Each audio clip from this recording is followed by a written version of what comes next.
오늘 4대 빌라델피아 라오디게아 이렇게 해서 총 이제 7개를 마무리를 짓게 됩니다. 바로 넘어가겠습니다. 1절 읽어주시기 바랍니다.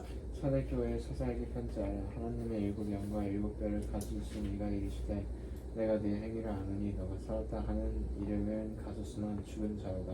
아멘. 감사합니다. 이 4대 교회는 4대 교회의 말씀을 전하신 분은 딱 여기 나와요. 일곱 영과 일곱 별. 1장에서도 나왔잖아. 그 손에 일곱 별을 들고 계신 분. 자, 계속해서 반복하는 이유가 있어.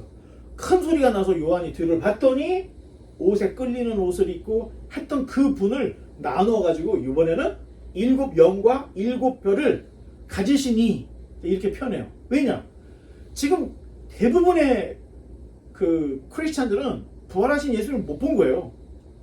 만약에 요한처럼 끝까지 살아남은 사람이 있었다고 하면은 그 예수님이 그 두들겨 맞는 모습. 어? 그리고 만약에 더 오래 살았다면 예수님이 마구간에서 태어나는 거, 뭐 이런 거 아주 그냥 갈릴리 총구석 나사렛에 있는 그 총구석에 있는 시골 사람, 그거밖에 기억이 안 남는 거예요. 그리고 조금 요한만큼 살았다 하는 사람이면 예수님이 십자가에 달려 죽는 그 처참한 모습밖에 본 게 없는 거야. 그런데 지금 요한은 지금 너희에게 편지를 쓰라고 하신 분은 죽으셨다가 부활하시고 승천하신 하나님 우편에 계신 그분이다. 그래서 일곱 별과 일곱 명을 갖고 계신 이 분이 너희에게 말한다. 이런 계속해서 이 예수님이 부활하시고 승천하신 분이다. 하나님 우편에 계신 분이다. 이걸 계속 강조를 해주고 있는 겁니다. 자, 4대 교회는 이미 죽은 자로 판결이 나버렸어요. 첫사랑을 잃어버린 무슨 에베소 교회나 좌우로 치우친 무슨 다른 교회 비교가 안 돼. 이 교회는 아예 죽어버렸어. 이 교회는 죽은 교회. 칭찬이 없는 죽은 교회. 칭찬이 없는 죽은 교회. 자, 4대는 한때는 부귀영화를 누렸던 아예 부의 극치를 달렸던 이런 엄청나게 유명한 도시였습니다. 왜? 4대에서 금이 엄청 나왔거든. 그래서 주전 예수님이 태어나기 한 600년 전, 자 6세기경에 당시에 리디아 왕의 크로이소스가 다스리던 나라야. 리디아의 크로이소스. 이 크로이소스가 얼마나 부자냐면, 이야 이거 뭐 크로이소스만큼 부자네. 대명사가 돼버린 거야. 부의 대명사가. 그래서 솔로몬의 부를 능가한다 이런 얘기가 있을 정도로 크로이소스는 엄청난 재력가였고 부자였는데 왕이었는데 4대에서 금이 엄청났거든.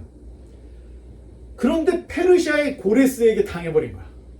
나라를 뺏겨버렸어. 그리고 나서 이 4대가 급격하게 몰락을 해버립니다. 근데 이상하게 나라를 뺏겼는데 금도 안 나와. 그게 이상하죠? 그 전까지는 금도 많이 나와서 정말로 이 부귀영화를 대변할 정도의 어떤 그런 나라였는데 나라를 한번 딱 뺏겼는데 그다음부터 금이 안 나오는 거예요, 땅에서. 그러면서 이 나라, 이 도시가 확 죽기 되었던 겁니다. 자, 그러니 4대는 한 번 올라갔다가 확 죽은 교회인데 이게 죽으면서 자기만 죽는 게 아니야. 백성들도 다 죽는 거야. 다. 여러분, 내가 원래 가난했는데 부자가 됐어. 아, 이건 괜찮아요. 근데 내가 엄청나게 부자였는데 거지가 됐어. 이건 진짜 힘든 겁니다. 4대 사람들이 부자였다가 가난해지니까 얼마나 그 마음이 공허하고 힘들었겠어요. 아니 교회도 근데 죽어버린 거야. 교회도. 자, 농촌에 있는 한국의 농촌 교회가 어려운 이유 중에 하나가 젊은 사람들이 없는 거야.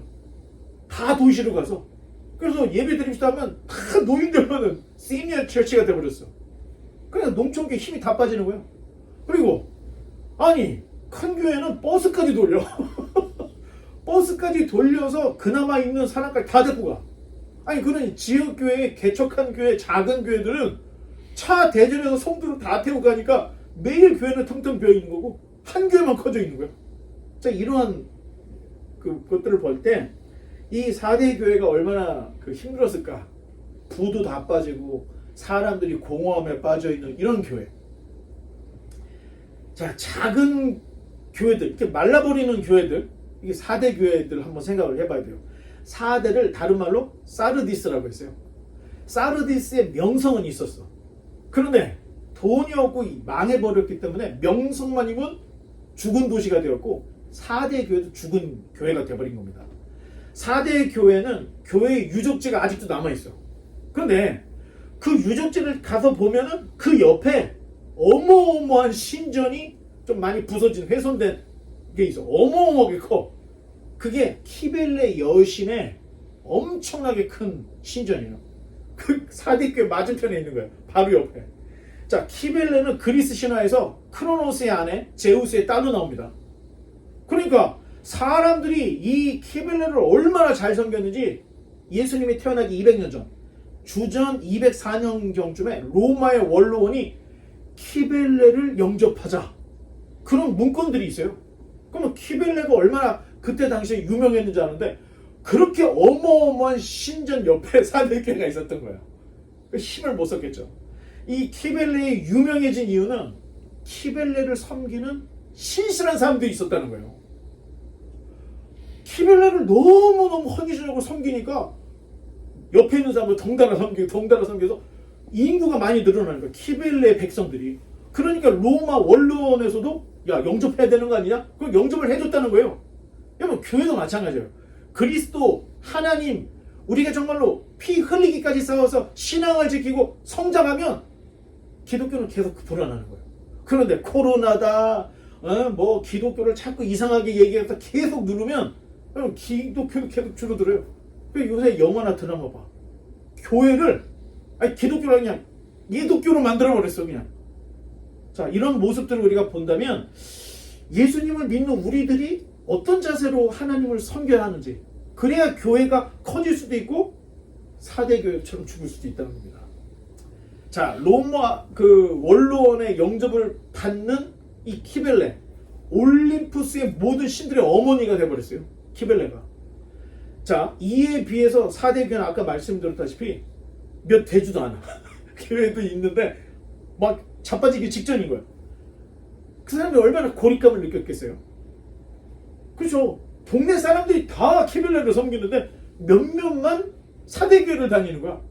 그러니까 그 사회에서, 그 조직에서 약간 고립감을 느끼겠죠. 그러니까 무슨 짓을 해? 오전에는 가서 4대 교회 가서 예배를 드리고 오후에는 키벨레 여신 제사 들어갔다가 오는 거야. 두 개를 섬기는 거야. 자, 이런 모습들이 기독교인들에게도 조금씩 있어요. 그래서 한국 기독교인들은 아직도 불교 티를 못 벗었어. 아직도 유교, 미신의 띠를 완전히 벗지를 못하고 성경적 세계관, 성경적 가치관, 성경적 역사관이 확립이 안 된 채로 그냥 교회만 들락날락 버리는 사람이 너무 많다는 거예요. 자, 어떤 분들은 습관적으로 아침에 일어나서 오늘의 운세를 보고 시작하는 기독교인들이 있어. 또 묘자리, 터, 수맥 이런 거에 되게 민감한 기독교인들이 있다니까요. 자, 심지어 어느 유명한 한국의 무당하고 서울신대의 어떤 신학교 교수가 무슨 친분이 있었는지 만났던 적이 있었대요. 그랬는데 둘이 사석에서 만났는데 그 무당이 교수에게 이런 얘기를 해. 아니, 신학교 교수님 좀 잘 좀 가르쳐 그러더라는 거예요. 왜 그렇습니까? 그랬더니 나에게 찾아오는 고객의 절반이 기독교이냐 그렇게 얘기를 하더라는 거예요. 이게 진짜 큰일 난 거죠. 교회를 다녀. 그런데 일이 안 풀리니까 무당한테라도 좀 가서 한번 보자고 가는 사람들이 많은데 점을 딱 쳐보면 교회 다녀요? 그럼 예. 권사예요? 예. 자기 고객이 그렇게 많은데 절반이 기독교인이라는 이야기를 무당이 신학교 교수한테 하더라는 얘기예요. 아주 심각하죠. 그 무슨 영화가 하나 있는데 그 영화에서도 아니 그 버젓이 권사가 그 무당에게 찾아가서 점치는 그런 모습이 너무 자연스럽게 나와. 용한 선지자, 용한 예언자를 찾는 사람들이 용한 점쟁이, 용한 무당을 찾아가게 되더라는 거예요. 그러니까 신명기에서 꿈꾸는 자, 예언한다는 자 아예 그냥 신명기에서 돌로 쳐 죽이라는 거예요. 왜? 니네들이 과연 나를 신뢰하고 사랑하는지 안 하는지를 알려고 내가 시험하는 거라고. 아니, 신명기에 그렇게 나와 있어요. 자, 오늘날 우리가 정말로 조심해야 될 게 오늘날의 정말 이단, 우리의 신앙을 좀먹는 어떤 그 그 집단 내지는 모임 중에 하나는 신비주의 이단주의자들입니다. 이분들은 성경보다 자기가 받은 계시를 한 칸 더 위에다 놔요. 이게 다 잘못됐다는 거예요. 2절로 3절. 너는 일깨어 그 남은 바 죽게 된 것을 굳건하게 하라. 내 하나님 앞에 내 행위에 온전한 것을 찾지 못하였노니 그러므로 내가 어떻게 받았으며 어떻게 들었는지 생각하고 지켜 회개하라. 만일 일깨지 아니하면 내가 도둑같이 이르리니 어느 때는 내게 이르는지 내가 알지 못하리라. 아멘. 감사합니다. 자, 명성만 있고 죽은 교회, 이 4대 교회에게 주님께서 주시는 이 말씀에 세 가지 동사가 있어요. 2절에 일깨워라, 또 굳거나, 3절에 생각하라, 지켜라, 회개하라. 자, 이 5가지가 대변을 합니다. 깨워서 굳건하게 서고 깊이 생각하고 말씀을 지키고 회개하라. 예수님이 이런 얘기를 5개 동사들로 이야기를 해요. 자, 이거 보면 우리가 이제 이 교회의 상태를 알 수 있을 것 같고, 또 계속해서 4절로 넘어가겠습니다. 그러나 사대에 그 옷을 더럽히지 아니한 자 몇 명이 내게 있어 흰옷을 입고 나와 함께 다니리니 그들은 합당한 자인 명거라. 아멘. 감사합니다. 영어를 또 제가 손을 못 댔습니다. 죄송합니다. 자, 감사하게도 그런 상황 가운데서도 옷을 더럽히지 않는 몇 명이 있었다는 거예요. 야, 이거 재밌죠? 다행인 것은 그 중에 몇 명이 있더라. 이게 아니고 여기 딱 몇 명이라고. 그러니까 제가 볼 때 4대 교회 인원이 만약에 50명이었으면 몇 명이었다. 10%도 안 된다는 얘기입니다. 몇 명이라니까. 그러면 대부분이 다 점도 치고 하나님 믿고 세상과 하나님을 겸하여 섬기려고 하는 수많은 사람들이 있었다는 거예요. 그런데 그 중에서 신앙의 정절을 지키는 사람 하나님이 보고 계시다는 거예요. 예수님이 보고 계시다는 거예요. 자, 이런 자들에게는 예수님이 반드시 보상하리라는 말씀을 하는데, 그 다음 이기는 자는 이와 같이 흰옷을 입을 것이요 내가 그 이름을 생명책에서 결코 지우지 아니하고 그 이름을 내 아버지 앞과 그의 천사들 앞에서 시인하리라. 비인 자는 성령이 교회들에게 하시는 말씀을 들을지어다. 아멘. 감사합니다. 딱 얘기 나오죠. 흰옷을 줄 것이고 생명책에서 그 이름이 흐려지지 않을 것이고 하나님 앞에서 내가 너를 모른다 하지 않겠다. 그 3가지 약속을 딱 주십니다. 자, 여러분, 하나님은 정확해요. 예수님은 정확해요. 다 보고 계시고 네 행위가 과연 어떤지를 다 보고 그대로 판단을 해주신다는 거예요. 이거 공평한 거예요. 아니, 내가 노력도 안 했는데 상을 주실 일은 없다는 거예요. 노력을 했는데 하나님 깜빡 잊어버렸다. 그리고 상 주는 걸 깜빡 잊어버리는 분이 아니라는 거예요. 여러분들이 한 만큼, 우리가 노력한 만큼 하나님은 그대로 주신다. 이런 얘기를 하고 있습니다. 자, 7절로 넘어가겠습니다. 빌라델비아 교회 사자에게 편지하라. 거룩하고 진실하사 다윗의 열쇠를 가지시니 곧 열면 닫을 사람이 없고 닫으면 열 사람이 없는 그가 이르시되. 아멘. 자, 빌라델피아 교회에 편지하는 것은 다윗의 열쇠를 가졌다. 근데 1장에서는 뭐라고 되어 있냐면은 사망과 음부의 열쇠를 가진 분으로 얘기해요. 우리가 보통 세상이 우리를 너무 핍박을 하니까 이 사망과 음부의 열쇠를 마귀가 갖고 있나 보다 생각하는데, 그 사망과 음부의 열쇠도 예수님이 갖고 계시다는 거예요. 그리고 지금은 다윗의 열쇠. 자, 오늘날에는 왕정이 아니죠. 다 민주주의 뭐 이렇게 됐는데, 과거의 왕정시대의 왕의 말은 생사여탈권이 있었어요. 그래서 왕이 이렇게 하면 그냥 죽는 거야. 거기서 생사여탈권이 있었다니까, 왕이. 그런데 의롭고 거룩한 다윗의 열쇠를 가지고 계신 분이다. 공의로우신 하나님, 공의로운 왕. 자, 이런 이야기를 하고 있습니다. 주님의 열쇠는 단지 사망의 음부의 이런 정도가 아니라 이 열쇠는 왕권의 열쇠다. 우리의 생사여탈권을 자기가 그 자리에서 결정할 수 있는 이런 분이 지금 우리 열쇠를 가지고 있다. 자, 이런 얘기를 하고 있죠. 자, 빌라델피아라는 말은 형제우애. 자, 우리 동네 근처에도 필라델피아 있죠. 필라델피아가 형제우애라는 뜻이에요. 자, 이 필라델피아 교회는 서머나 교회처럼 책망이 하나도 없어요. 책망이 없는 교회예요. 자, 이 도시는 가장 나중에 세워진 도시였고, 이 필라델피아라는 도시는 헬라 문화를 소아시아의 내륙까지 전파하려고 세운 계획 도시였던 거예요. 그래서 이 필라델피아를 다른 말로는 작은 아테네라고도 불렀다는 거야. 그리스 시대에. 자, 알렉산더 왕이 전쟁을 일으켜서 항상 알렉산더의 주변에는 누가 있었어요? 위대한 스승들이 있었습니다. 이 스승들을 몰고 다니면서 항상 회의하기를 어떻게 하면은 동양과 서양의 문화를 융합을 할 수 있고 이 문화를 전 세계에 어떻게 하면 퍼뜨려드릴 수 있을까? 아니 그래서 애굽에 이집트를 쳐들어가서 정복했을 때는 알렉산드리아라는 곳에 어마어마한 도서관을 줬어요. 어마어마한 도서관. 왜? 이 알렉산더나 그 후예들은 이 헬라 문화에 대한 자부심이 있었기 때문에 도서관을 만들어. 그 도시 이름이 알렉산드리아야. 자, 이렇게 열심히 했던 거예요. 이런 것처럼 소아시아, 터키 지방의 내륙 지방까지 헬레니즘을 전파할 전초기지가 바로 이 필라델피아 지역이었다는 겁니다. 자, 기독교 관점에서는 헬라 문화를 돌아보면 헬라 문화가 기독교에 끼친 나쁜 영향도 있습니다. 그런데 좋은 점이 있는데 미신타파를 했다는 거예요. 미신타파. 보통은 지역마다 지역신을 섬기고 막 이렇게 했는데 조금 더 지역신보다는 한 단계 높은 그리스 신화 이런 걸로 해서 미신이 아닌 어느 정도 이성적인 생각을 할 수 있는 이런 헬레니즘을 계속 전파했다는 거예요. 여러분, 여기에 기독교가 굉장히 도움을 많이 받은 거예요. 생각해봐요. 비시디아 안디옥인가요?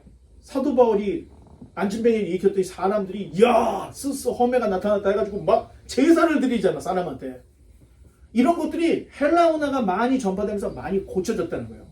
그러니까 바울이 아테네에 가서도 니네들이 알지 못하는 신, 그 신을 내가 너희에게 말해주겠다 하면서 그리스도를 전했던 거고, 돌아다니면서 이런 미신들 섬기지 말고 좀 정신을 차리라고 얘기했던 이런 모습들을 생각해보면 헬레니즘이 기독교 복음에 아주 좋은 영향을 주긴 했습니다. 미신타파에. 또 한 가지, 헬라어가 당시에 공용어가 되어버린 거야. 언어 통일을 해준 거예요. 그러니까요. 그러니까 얼마나 좋아요. 언어가 소통이 되고 하나가 되니까. 자, 어떤 면에서는 복음이 헬라 문화를 타고 세계로 퍼져갔다. 자, 이렇게 생각할 수가 있습니다. 좀 더 확대를 해보면, 자, 헬라 이후에 어떤 제국이 일어났죠? 로마. 로마의 아주 그냥 모토가 뭐냐면 모든 길은 어디로 통해? 로마로 간다. 거꾸로 가니까 로마로부터 온 세계를 다 퍼져나갈 수 있었던 거야.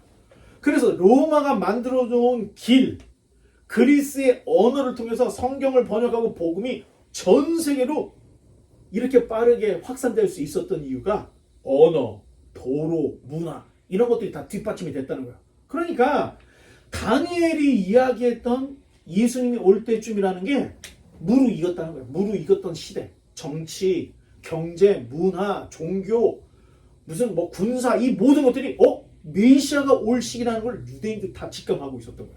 그래서 예수님이 올 때 500여 명이 넘는 메시아들이 있었다는 거예요. 가짜 메시아들이. 그 중에 예수님이 진짜 메시아였다. 자, 여러분들이 알면 도움이 됩니다. 자, 이처럼 필라델피아는 헬라화된 도시였어요. 그러나 이곳에 나쁜 게 하나 있었어요. 지진이 자주 일어났던 도시예요. 이 필라델피아에. 자, 이런 위험된 그 요소들이 있기는 있었지만 필라델피아는 그래도 좀 열심히 하나님을 섬기려고 했던 것 같습니다. 참 재미있는 것은 여러분 보세요. 지진이 일어나 뭐 별로 상태가 안 좋은 동네 이런 교회 이런 뭐 교회들 이렇게 보니까 환경이 어려운 곳에 교회들이 오히려 칭찬을 많이 받고 환경이 좋은 교회들은 오히려 예수님께 책망을 받더라는 거예요. 물론 다 그런 건 아니에요. 중요한 건 뭐냐면 내가 5달란트 받았는데 그냥 그거 갖고 놀고 있어. 풍성한데 이게 안 된다는 거예요.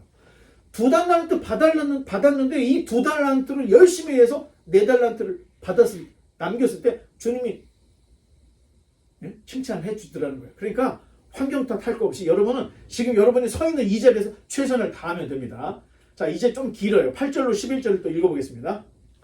볼지어다 내가 내 앞에 열린 문을 두었으되 분명히 닫을 사람이 없으리라. 내가 내 행위를 아노니 내가 작은 능력을 가지고서도 내 말을 지키며 내 이름을 배반하지 아니하였도다. 보라 사탄의 회당 곧 자칭 유대인이라 하나 그렇지 아니하고 거짓말하는 자들 중에서 몇을 내게 주어 그들로 와서 내 발 앞에 절하게 하고 내가 너를 사랑하는 줄을 알게 하리라. 10절. 내가 나의 인내의 말씀을 지켰은즉 내가 또한 너를 지켜 시험의 때를 면하게 하리니 이는 장차 온 세상에 임하여 땅에 거하는 자들을 시험할 때라. 내가 속히 오리니 네가 가진 것을 굳게 잡아 아무도 내 면류관을 빼앗지 못하게 하라. 아멘. 감사합니다.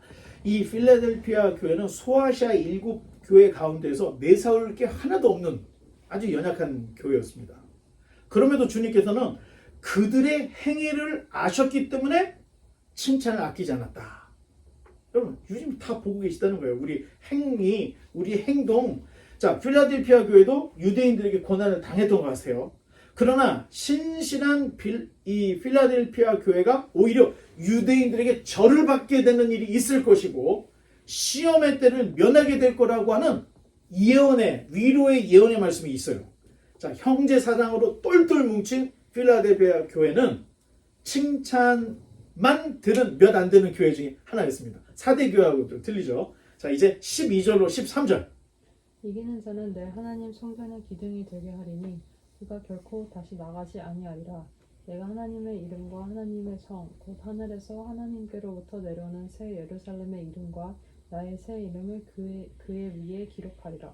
귀 있는 자는 성령이 교회들에게 하시는 말씀을 들을지어다. 아멘. 자, 칸트가 인간의 도덕과 윤리를 위해서는 4, 5세기가 요청된다. 자, 이런 얘기를 했죠. 뭔가 보상이 있어야 되는 거야.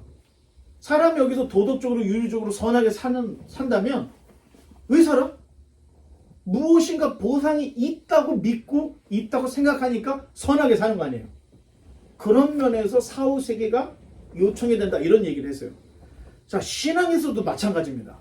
아무리 주님을 따르고 인내하고 의롭고 순교까지 했는데 아무런 보상이 없더라? 여러분, 그게 힘이 빠지겠습니까? 힘이 나겠습니까?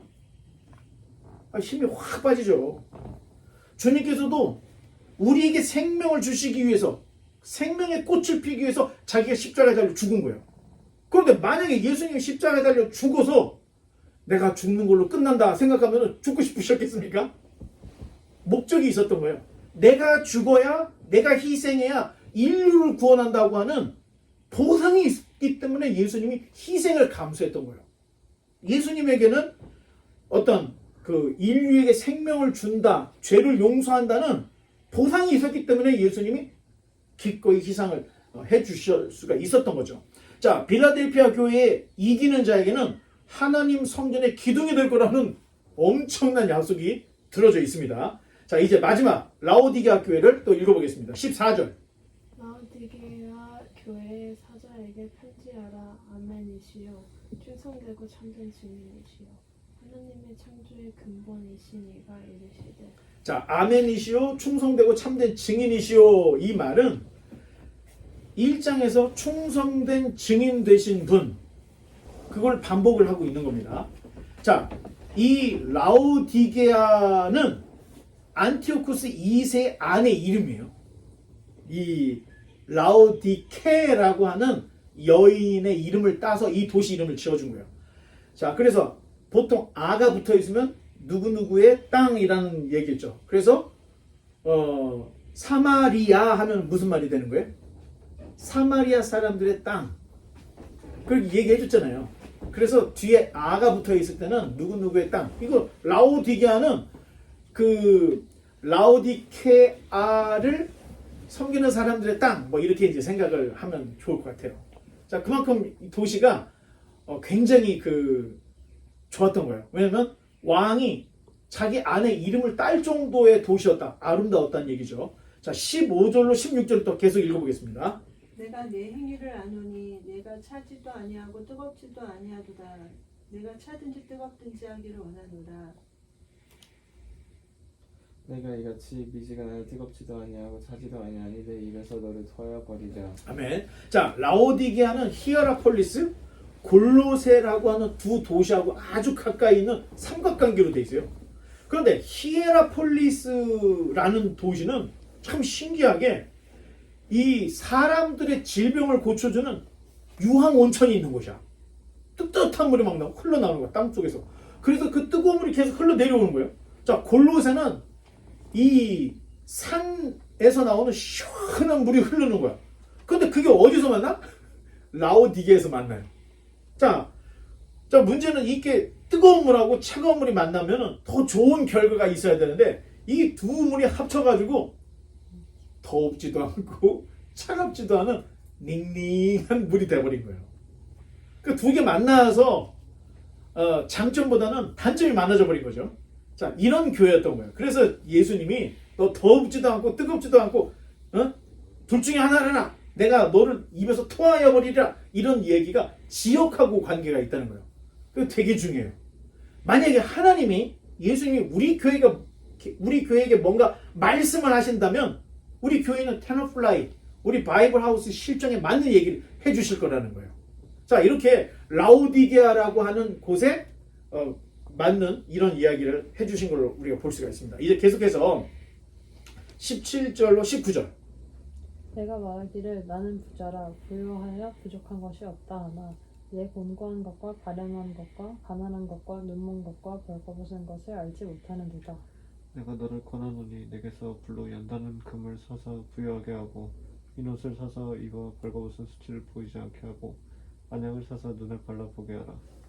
물론 내가 사랑하는 자를 책망하여 징계하노니 그러므로 내가 열심을 내다 회개하라. 아멘. 감사합니다. 이 라오디게아에는 안약이 되게 발달한 거야. 안약. 눈병 난 사람들 그 치료해 줄 수 있는 안약. 그리고 귀병이 났을 때 바르는 귀약이 되게 유명했던 거예요. 자, 또 특산품으로는 모피코트 비슷한 건데 트리미타라고 하는 옷이 판매가 되는 곳이야.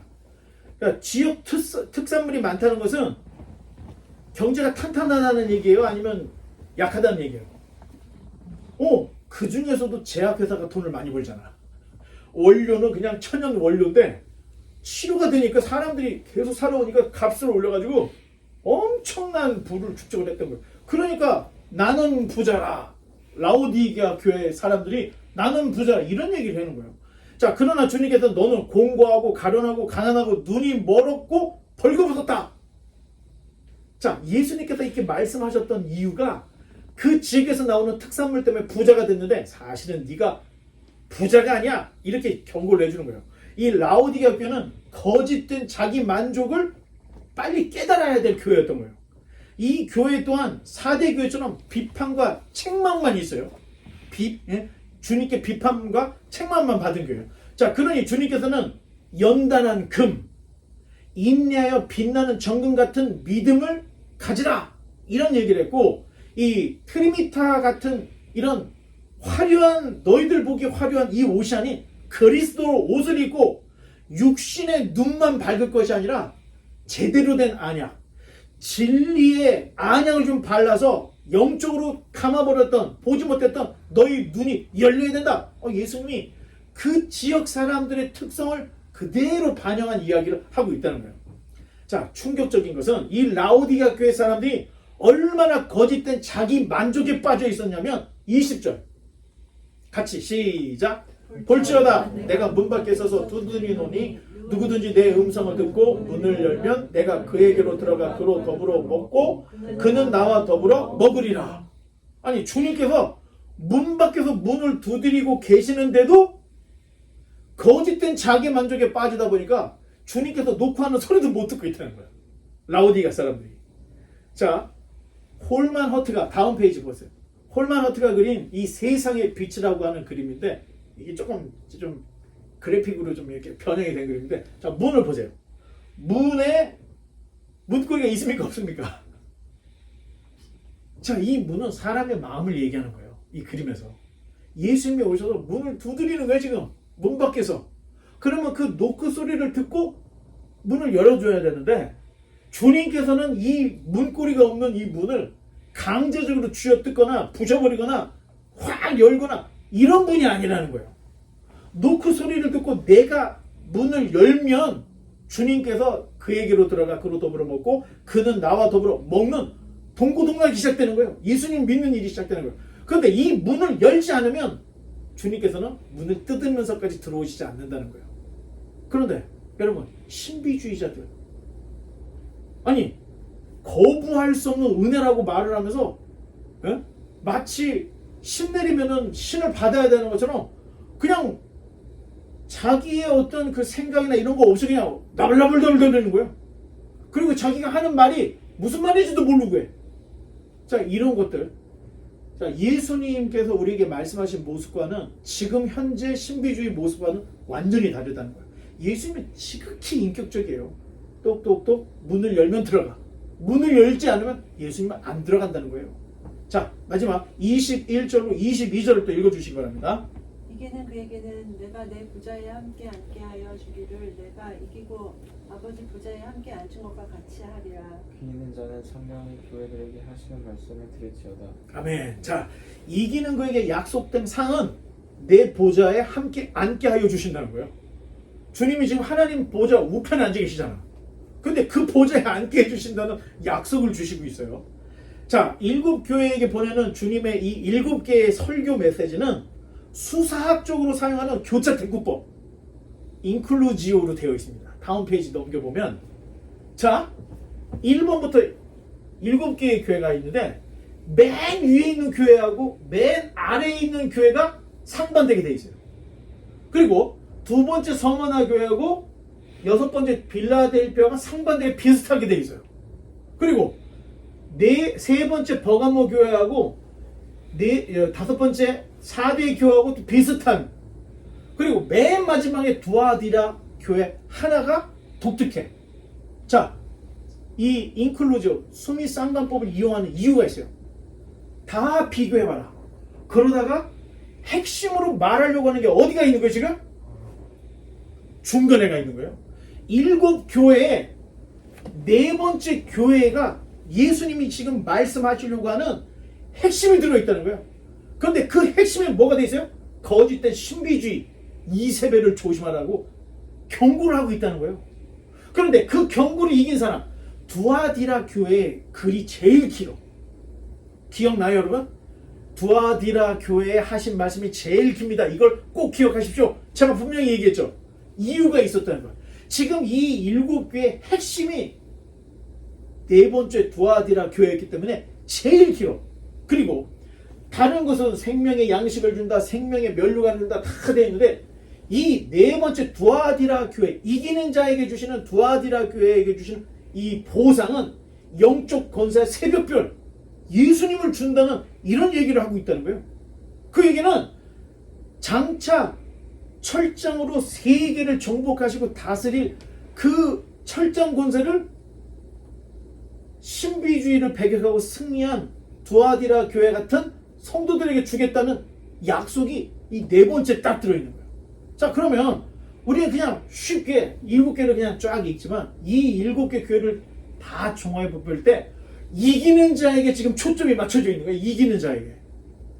자, 너희가 지금 이랬지? 그러니까 이기는 자가 돼야 돼. 네가 이렇게 했겠지? 그렇지만 너는 이기는 자가 돼야 돼. 계속해서 교훈 전체가 이기는 자가 돼야 된다는 것을 성령이 교회들에게 하시는 말씀을 너희는 반드시 들어야 된다. 이 얘기를 계속하고 있다는 겁니다. 그런데 이기는 자에게 주시는 주님의 약속은 여기서 딱 끝나는 게 아니에요. 요한계시록 21장에 딱 넘어가서 보니까 제가 한번 읽어볼게요. 잘 들어봐요. 내가 새 하늘과 새 땅을 보니 처음 하늘과 처음 땅이 없어졌고 바다도 다시 있지 않더라. 완전히 리프레시 되는 거야. 옛날 하늘, 옛날 땅이 없어. 새 하늘과 새 땅. 2절.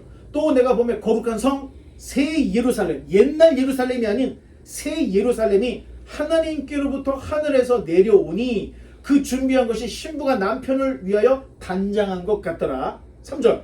내가 들으니 보좌에서 큰 음성이 나서 이르되 보라, 하나님의 장막이 사람들과 함께 있음에 하나님이 그들과 함께 계시리니 그들은 하나님의 백성이 되고 하나님은 친히 그들과 함께 계셔서 모든 눈물을 그 눈에서 닦아주시나니 다시는 사망이 없고 애통하는 것이나 곡하는 것이나 아픈 것이 있지 아니하리니 처음 것들이 다 지나갔음이로라. 자, 완전히 재창조가 됐다는 거예요. 새 하늘과 새 땅, 옛 예루살렘 없어지고 새 예루살렘. 우리가 신천지라는 말을 많이 지금 신천지가 하도 좋은 말을 자기네 그 이단으로 갖고 가고 문제인데 지금 신천지 얘기를 하고 있는 거예요. 보좌에 앉으시니가 이르시되, 자, 하나님이 말씀하시를 보라 내가 만물을 새롭게 하노라 하시고 또 이르시되 이 말은 신실하고 참되니 기록하라 이렇게 얘기해. 6절 또 내게 말씀하시되 이루었도다. 이루었도다가 언제 있죠? 십자가상에서 예수님이 마지막 한마디가 다 이루었다. 그 말이 요한계시록 21장 6절에 똑같이 나와. 이루었도다. 나는 알파와 오메가요 처음과 마지막이라. 내가 생명수 생물을 목마른 자에게 값없이 주리니. 자, 이제 이기는 자가 마지막 나옵니다. 7절에 이기는 자는 이것들을 상속으로 받으리라.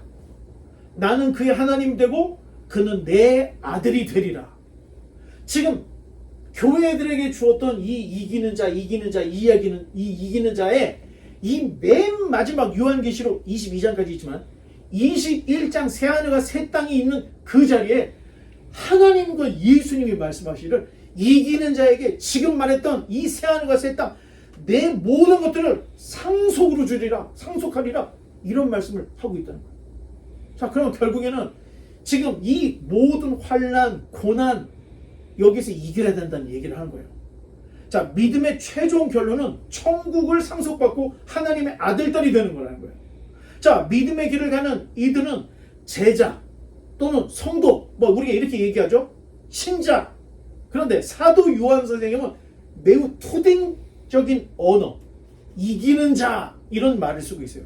자, 예수님께서 마태복음 11장 12절에 세례 요한의 때부터 지금까지 천국은 침노를 당하나니 침노하는 자는 빼앗느니라, 이런 이상한 얘기를 하셨어요. 왜 이렇게 전투적이지? 예수님께서 아예 전투하듯이 이기지 않으면 천국 가지 못한다, 이런 얘기를 하고 계신 예수님이.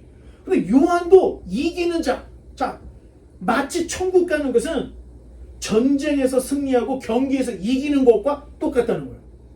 여러분, 올림픽 경기 나가는데 만약에 여러분이 자전거를 해요.